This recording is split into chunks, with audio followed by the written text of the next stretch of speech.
Merhabalar, Göksel'in mutfağına hoş geldiniz. Bugün çok güzel, fırında olmayan bir cheesecake yapacağız. Fırın kullanmayacağız bunu yaparken.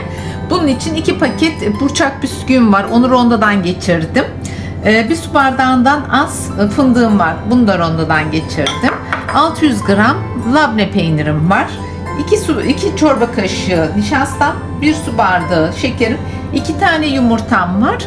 Krema koyacağım içine, bir paket vanillim var ve 60 gram civarında da tereyağım var. Onu erittim. Bisküvilerin üzerine ilavesini yapacağım şimdi. Bisküvilerimizin üzerine yağımızı dökelim.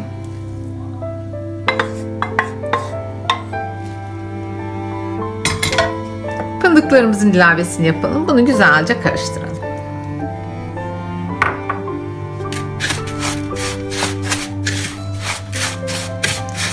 Böyle bisküviler böyle hafif ıslak gibi olacak burada. İyice karıştırmamız gerekiyor. Yağını iyice emmesi gerekiyor. Fındıklar da güzelce karışsın. Bisküvilerimizi borcamın dibine yerleştirdim. Üzerlerine bastırdım. Şimdi buzdolabına dinlendirmeye göndereceğim. Diğer işlemlerimizi bitirene kadar. 2 tane yumurtamızın üzerine 1 su bardağı toz şekerimizi ilave edip güzelce karıştıralım.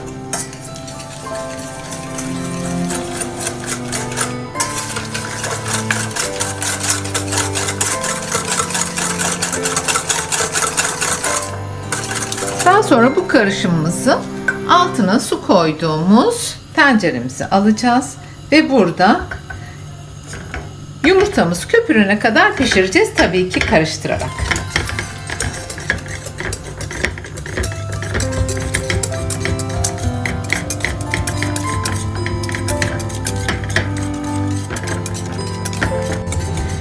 Yumurta ve şekerimiz kaynayan suyun içinde bu şekilde yaptık. Üzeri köpük köpük olana kadar ve şeker eriyene kadar pişirdik. Sıcak suyun içinde yalnızca. Bunu belirtmek istiyorum. Labnelerimizi ayrı bir tencereye aldım. Nişastamızı ilave yapıyorum. Kremamızın ilavesini yapıyorum.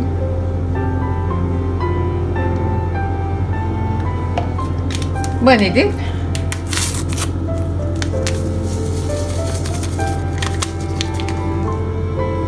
ve karışımımızın ilavesini yapıp tekrar ocağa alıp pişireceğiz.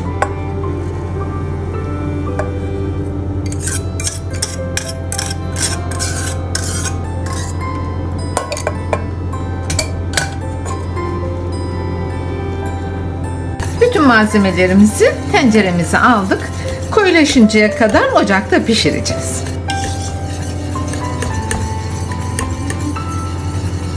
Karışımımız çok güzel kıvam aldı. Kıvam bu şekilde olacak. Dolapta beklettiğimiz bisküvilerini çıkarttım. Onun üzerine kremamızı dökeceğiz.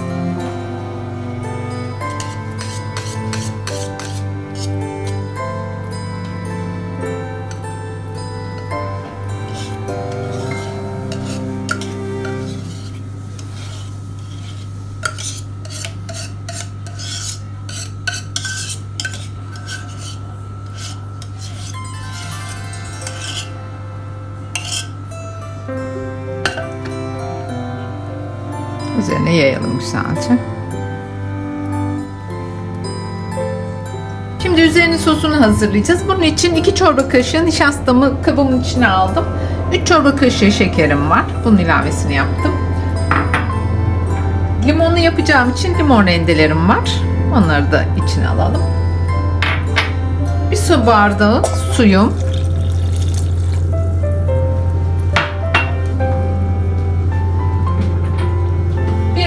Zerdeçal dökeceğim, rengi sararsın diye.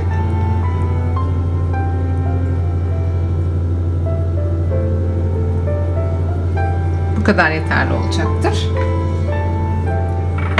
Kaynamaya başladıktan sonra içine yarım limonumuzun suyu var, onun ilavesini yapacağım.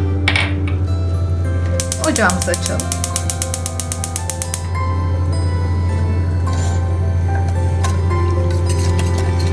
Koyulaşıncaya kadar pişirelim.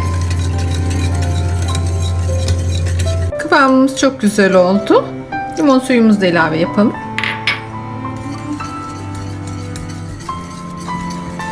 Limon suyu parlaklık verecek. Hem de lezzet verecek.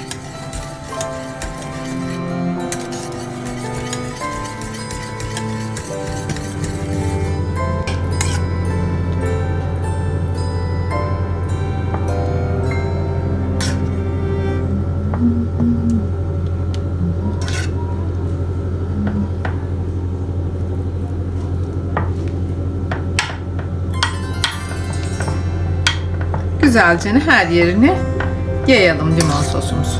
Evet, limonlu cheesecake'imiz şu anda hazır. Dolaba göndereceğiz. Yaklaşık 4 saat gibi bir dolapta bekleteceğim ben.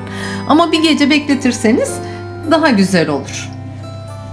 Cheesecake'imiz hazır oldu. 4 saat kadar buzdolabında beklettik. Çok da güzel oldu. Naneyle süsledim ben. Yakışıyor limonla nane birbirine. Deneyecek olan arkadaşlara şimdiden afiyet olsun diyorum. Göksel'in mutfağına bu arada abone olmayı unutmayın lütfen. Başka tariflerde yeniden görüşmek üzere. Hoşça kalın, dostça kalın.